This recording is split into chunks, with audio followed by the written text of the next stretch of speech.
Una pregunta para ampliar la mirada. Diálogos entre disciplinas para descubrir el mundo. Con vos que estás ahí, en tu casa, en las aulas, con los y las docentes. Nuevas formas de conocer, otros modos de aprender. Seguimos educando.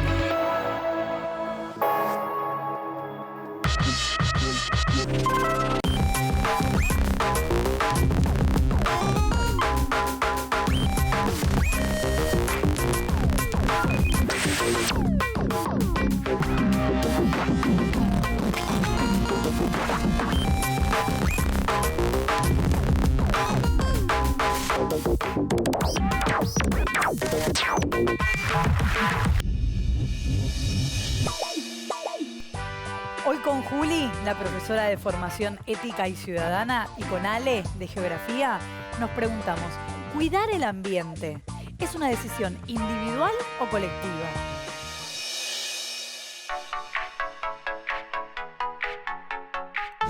Usar productos que puedan reutilizarse, llevar nuestras propias bolsas al supermercado, reciclar todo lo que podamos y, lo más importante, plantar árboles.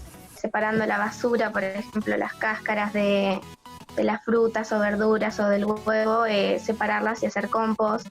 Reciclando, reutilizando, ahorrando energía, agua, o también puede ser sembrando. También en no dejar el agua prendida, las luces prendidas o cosas enchufadas. En mi ciudad sí, porque en mi ciudad hay diferentes puntos de reciclaje donde va la gente y tira los residuos, los desechos. En mi ciudad no todos reciclan la basura. Sí, hay como un camión que viene en no sé bien qué días, que se llama Sirve. Entonces vos tenés lo que se puede reutilizar, lo sacás y ellos después lo reutilizan. Por ejemplo, ahora están haciendo postes de luz, en vez de hacerlos con madera lo hacen con eso reciclado. Las empresas sí se comprometen. Por ejemplo, la planta que está acá en La Rioja se compromete en el cuidado del medio ambiente. No sé si las empresas se comprometen en el cuidado del medio ambiente. Hay algunas que sí se comprometen, pero hay otras que no, como por ejemplo, o tal vez sí se comprometen pero no lo hacen, como por ejemplo las fábricas, ya que ese para mí es una de las mayores contaminantes del aire. La forma que hacemos para cuidarlo es reciclando, como por ejemplo utilizamos latas o botellas para hacer algún adorno, como por ejemplo con las botellas hacemos macetas. Separamos la basura, las cáscaras y todo eso lo hacemos compost para la tierra, donde después plantamos también. Separar las botellas, la cáscara de verduras para la huerta.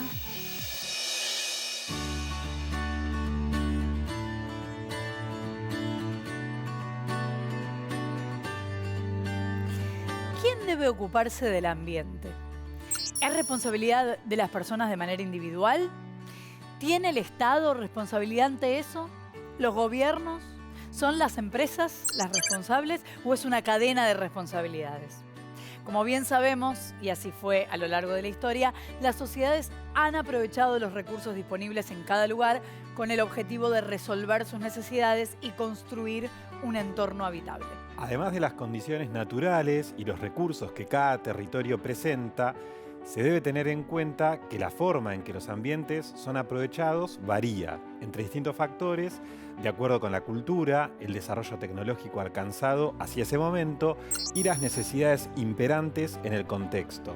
Esta intervención de las sociedades y las transformaciones que provocan hacen que exista una gran variedad de ambientes. El ambiente comprende todos los elementos y relaciones que se encuentran en la biosfera, es decir, los que son estrictamente naturales, como la luz solar, el suelo, el agua, las plantas, los animales.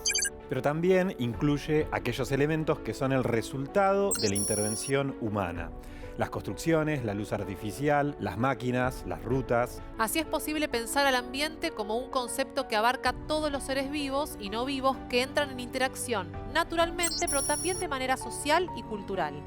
El ambiente es entonces una relación compleja, social e históricamente construida. Es aquello que resulta de la interacción entre los sistemas ecológicos y los sistemas socioculturales, en un territorio y en un momento histórico determinado. La relación entre el ambiente y el ser humano es una cuestión muy importante, porque el cambio climático, la escasez de agua y las modificaciones en la biodiversidad son temas urgentes. El ambiente es el lugar en el que desarrollamos nuestras vidas junto con las demás personas y está en permanente construcción.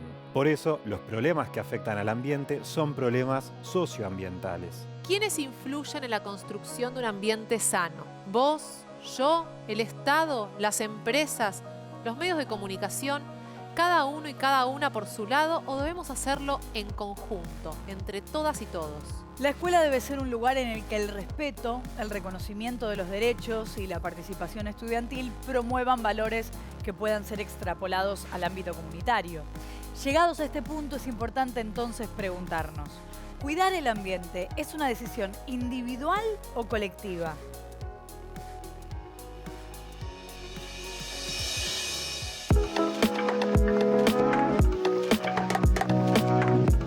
La relación de los seres humanos con el ambiente se fue transformando a lo largo del tiempo.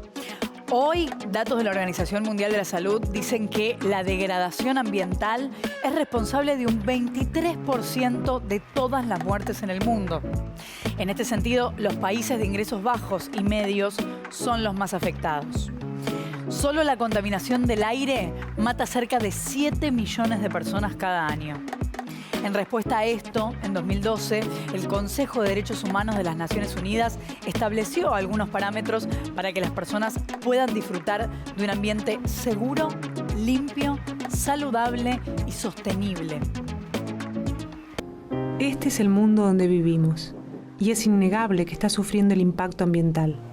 La actividad humana y sus acciones sin conciencia son las que producen una alteración tal que perjudica nuestro medio natural y sus componentes. Estos problemas están vinculados con una gestión insuficiente, en la que no existe una monitorización de los recursos naturales, ni tampoco un uso de las tecnologías adecuadas.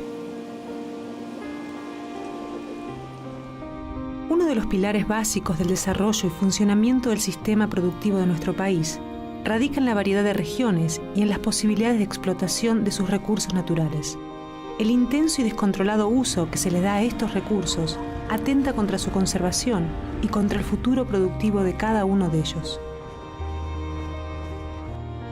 La desertificación, la degradación de los suelos, la contaminación del agua y de la atmósfera, sumados al cambio climático global, son problemas cada vez más urgentes que nos dejan visiblemente más vulnerables. La gravedad de cada uno de estos factores llega en algunos casos a niveles críticos.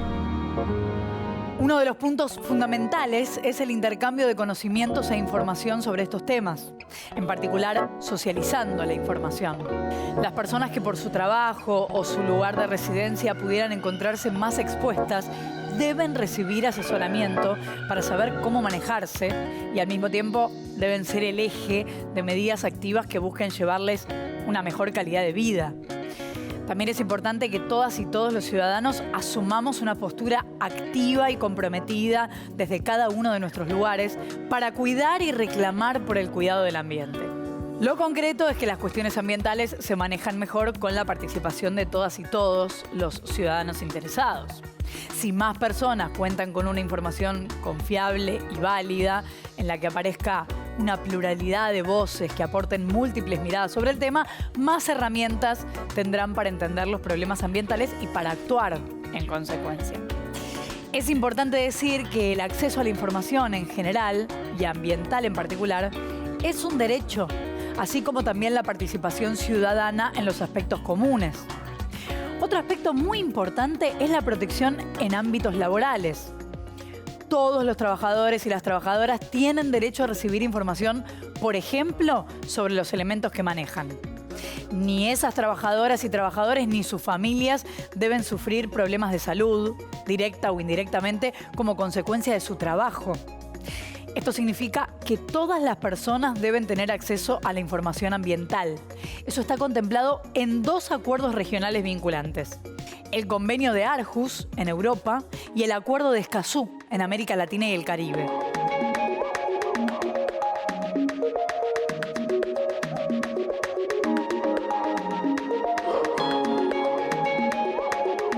Las niñas, niños y adolescentes también son ciudadanas y ciudadanos y por lo tanto tienen que ser reconocidos como sujetos de derecho.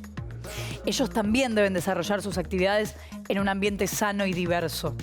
Todas las personas tenemos derecho a un ambiente sano, pero también tenemos la responsabilidad, desde cada uno de los lugares en que nos encontremos y de las funciones y papeles que desempeñemos, de protegerlos y participar de su construcción. Si bien las responsabilidades son compartidas entre los distintos actores sociales, existe una gran diferencia respecto de la ubicación de las y los agentes en la estructura de poder.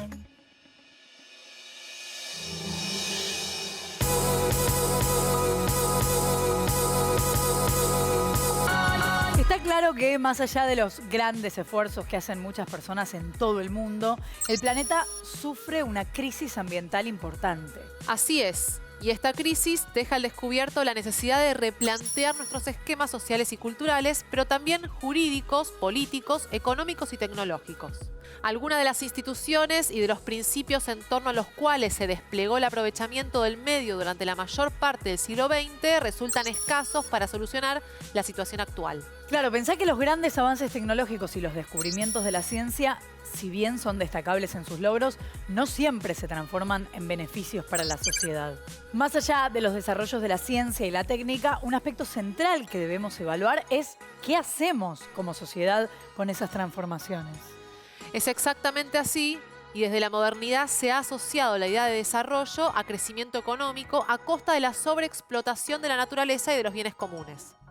Por eso es necesario buscar otras maneras de pensar, de actuar e incluso de gobernar.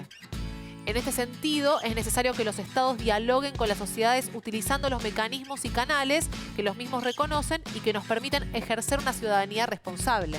Y al mismo tiempo, las sociedades deben aprovechar este marco para participar de forma responsable y propositiva en los procesos de toma de decisiones que afectan su desarrollo y el medio en el que viven.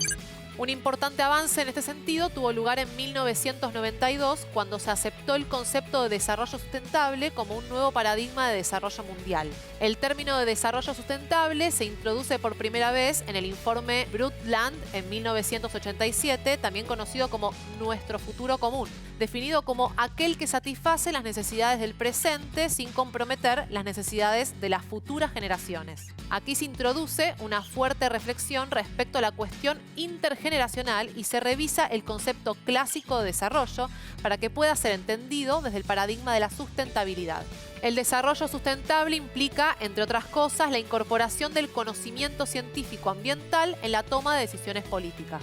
La declaración que se hizo en Río de Janeiro en 1992 señala 27 principios básicos para que los países logren alcanzar un desarrollo sustentable. Uno de ellos habla de la relación entre los estados y la sociedad y establece que los problemas ambientales son abordados de mejor manera con la participación de todos los ciudadanos. También define que cada individuo debe tener acceso a la información y a distintos saberes que posean las autoridades sobre el ambiente y los problemas socioambientales.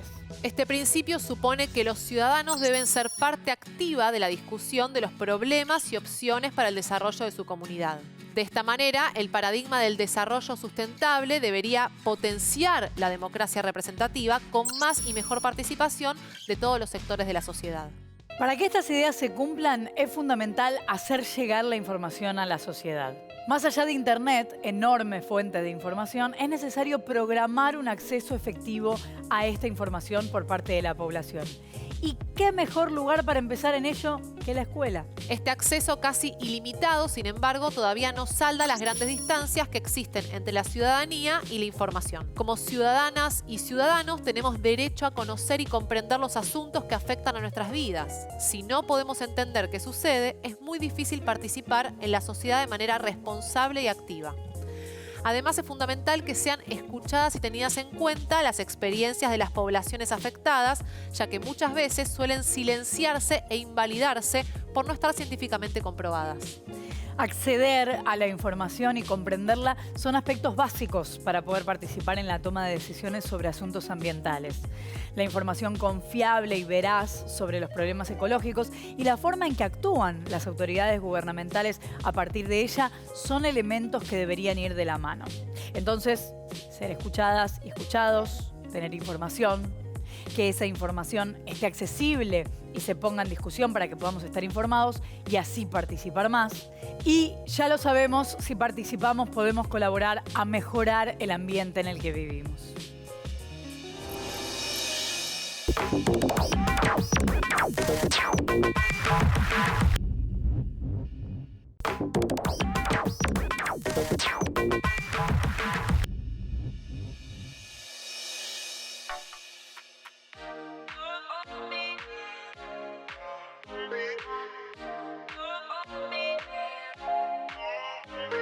A ver qué entienden ustedes si yo digo la siguiente frase. Los seres humanos somos seres biológicos no autosuficientes. ¿Profe? Bueno, Flor, esto quiere decir que la resolución a muchas de nuestras necesidades no se encuentran en nuestro propio organismo. O sea que deberíamos buscar respuestas fuera de nosotras y nosotros. Así es, tenemos que recurrir a elementos de la naturaleza a los que llamamos recursos. Desde la geografía entendemos que los ambientes son espacios que reúnen las condiciones para la vida en sociedad, es decir, que dan respuesta a las necesidades que tienen los grupos humanos. Pero esas necesidades, ¿cuáles son? Porque entiendo que no deben ser las mismas en todos lados ni en las mismas condiciones. Es así, Flor. Hay un conjunto de necesidades que denominamos básicas. Este conjunto comprende el agua, el alimento y el abrigo, que incluye tanto el techo como la vestimenta.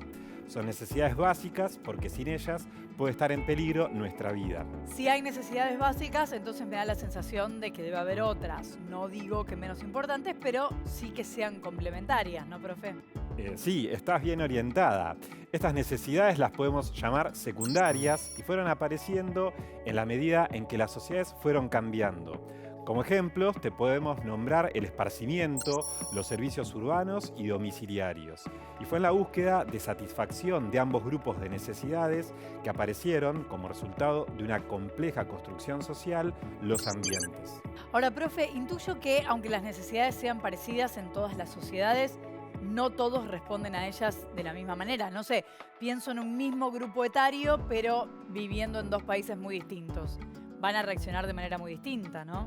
Eso es correcto. Por ejemplo, dos grupos de población de edad y condición social similar, si están, como vos decís, en diferentes países, van a resolver sus necesidades alimenticias de acuerdo, por ejemplo, a los cultivos de la zona que habiten o de acuerdo a las condiciones climáticas.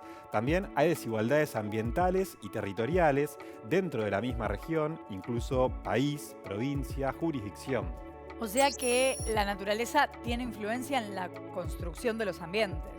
Mucha influencia. Y no podemos dejar de lado la cultura. Si volvemos al ejemplo de la comida, podemos decir que en India verían con muy malos ojos nuestra dieta basada en el consumo de carne vacuna. Y las necesidades también van cambiando a medida que cambian las sociedades y las maneras de satisfacerlas, ¿no?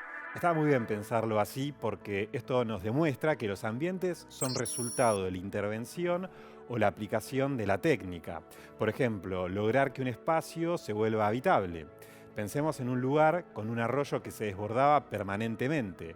Encauzar ese arroyo modificaría mucho el ambiente porque eso influye en la vivienda, en las superficies cultivables, en el riego. Esto que decís me hace remarcar algo que ya dijimos, pero que no está de más repetir. Los ambientes abarcan tanto elementos naturales como elementos humanos, culturales o artificiales. Exacto. Los ríos, los animales, las plantas, todo es parte del ambiente, pero también la infraestructura de todo tipo y cualquier otra intervención del ser humano. El ambiente, así, es el resultado de un proceso de construcción social en el que intervienen factores naturales, económicos, políticos, culturales y tecnológicos. Lo que pienso también es que, así como la intervención humana puede potenciar o mejorar el ambiente, al mismo tiempo puede empeorarlo. Sin ninguna duda, un ejemplo claro es la industrialización.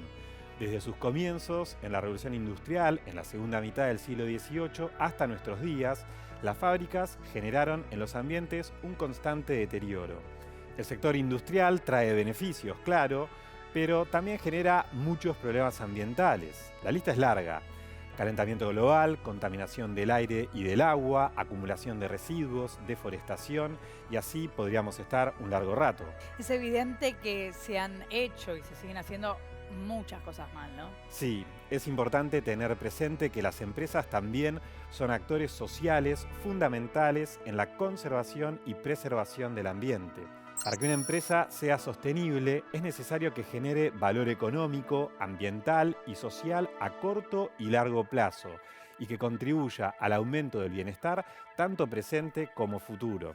Es cuestión de abordar al sistema socioeconómico en su conjunto y con todas sus complejidades. También pensar que la crisis ambiental es una crisis social, porque lo que pone en crisis nuestro ambiente es un modelo económico, cultural, tecnológico, que ha negado la diversidad cultural y depredado la naturaleza en el marco de un proceso de globalización. En definitiva, lo que se pone en juego profundamente es el proyecto de la modernidad. ¿Qué sociedad construimos? ¿Cuál queremos construir? Queda claro que los actores involucrados en cuidar el ambiente son muchos. Y nosotros, las ciudadanas y los ciudadanos, desde cada uno de nuestros lugares, oficios, profesiones, roles que desempeñamos a diario, también son parte indispensable los estados, las empresas, también las organizaciones no gubernamentales. Y esto es lo que nos hace pensar que en realidad los problemas ambientales son problemas socioambientales, porque principalmente sus causas, pero también sus consecuencias, se hacen extensivas a las sociedades. Y al mismo tiempo esas sociedades son las que sufren estos problemas. Es un círculo peligroso del que es momento de tomar conciencia.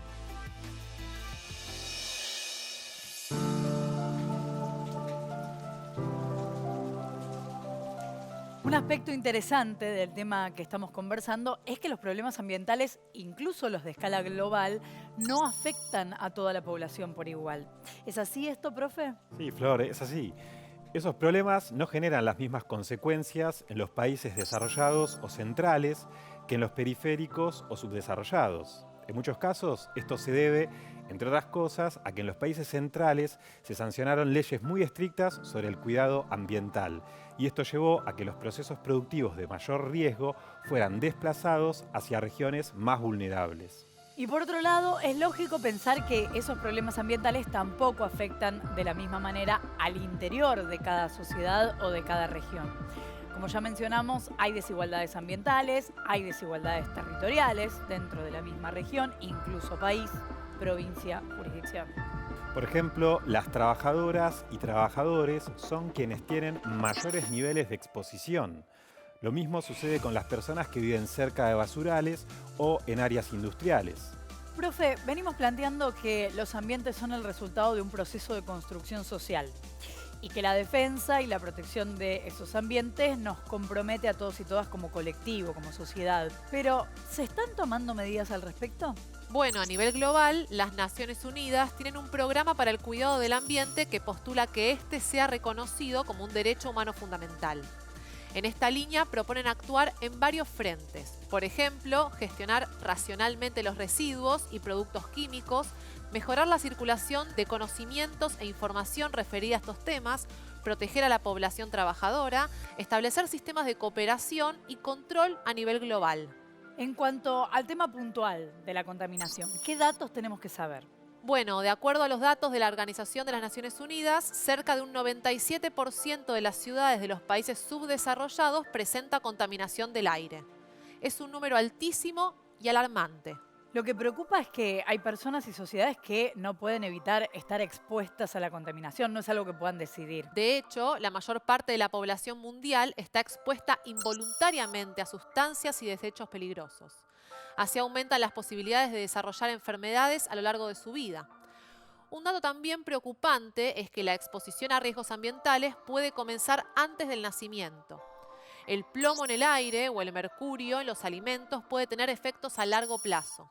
Muchas veces esos efectos son irreversibles y la exposición de mujeres embarazadas a plaguicidas, solventes y otros contaminantes puede afectar no solo a su salud, sino también a la del feto. Si decimos que los problemas ambientales son alteraciones producidas por el ser humano que afectan tanto a la naturaleza como a la sociedad, es importante subrayar algunas causas de esos problemas, ¿no? Exactamente. La lista es extensa y podemos resumirla en calentamiento global, que es la emisión de gases de invernadero como resultado de la combustión de los medios de transporte, la actividad industrial y algunos hábitos domésticos. También está la lluvia ácida, que son aquellas que arrastran las emisiones de actividades industriales y del transporte. Ya mencionamos la contaminación del aire y del agua, pero no hay que olvidarse de la contaminación del suelo. Existen derrames de residuos industriales, acumulación de residuos en rellenos sanitarios, uso de agroquímicos, entre otros.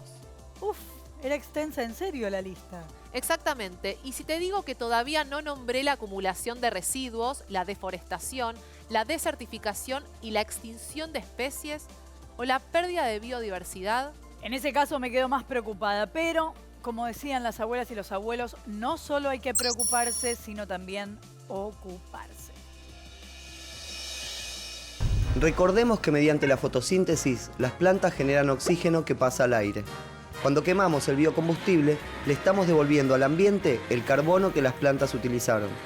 Por lo tanto, el dióxido de carbono que despiden es únicamente el que antes habían tomado del propio aire. En cambio, si desenterramos combustibles fósiles y los quemamos, estamos aumentando el dióxido de carbono atmosférico. Por si no fuimos claros, lo que estamos diciendo es que el impacto ambiental que genera la quema de los biocombustibles es mucho menor a la que producen los combustibles fósiles. Sí, con un manejo adecuado no existen efectos ambientales negativos. Al contrario, el efecto es positivo en tanto logra un balance neutro de gases de efecto invernadero. Además, es una materia prima que se renueva anualmente. Pero ojo, porque... Sí, ojo. A ver qué voy a decir. No sé, pero algo importante seguro. Un manejo inadecuado de los desechos sería volcarlos sin tratamiento a un río que no tuviera el caudal suficiente para absorberlos. Dado que estos desechos son ricos en material orgánico, son de una alta demanda biológica de oxígeno. Es decir, la materia orgánica tomaría mucho oxígeno del agua, lo cual dificultaría la vida de peces y de otros organismos. Hay por lo menos 3 alternativas de manejo adecuado de estos residuos. Una de ellas es utilizarlo para riego de los campos, con lo cual se devuelve material orgánico a la tierra. Otra alternativa es evaporarlos en lagunas y utilizar los barros resultantes como abono. Finalmente, pueden tratarse en reactores biológicos que permiten recuperar metano. Si mencionamos que los residuos son biodegradables por ser materia orgánica, es porque esto significa una ventaja en relación con los hidrocarburos fósiles.